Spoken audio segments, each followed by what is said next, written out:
নমস্কার, আমি রাঘব চট্টোপাধ্যায়। অভিজিৎ ঠাকুর মানে আমার পাশে যে বসে আছে, ওরই লেখা এবং সুরে আমি একটা গান গাইলাম।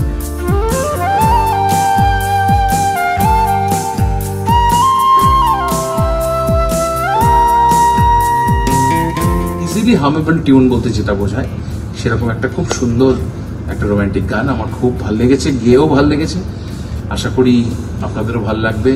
এবং এর অ্যারেঞ্জমেন্ট করেছে ইন্দ্রনীল রায়, এবং এই গানটারও একটা মিউজিক ভিডিও ডেফিনেটলি আপনারা শুনবেন এবং দেখবেন, আর সবাইকে শোনাবেন, এবং অভিজিৎকে আমাদের অনেক উৎসাহ দেবেন যাতে পরবর্তীকালে আমরা আরো ভালো গান আপনাদের উপহার দিতে পারি।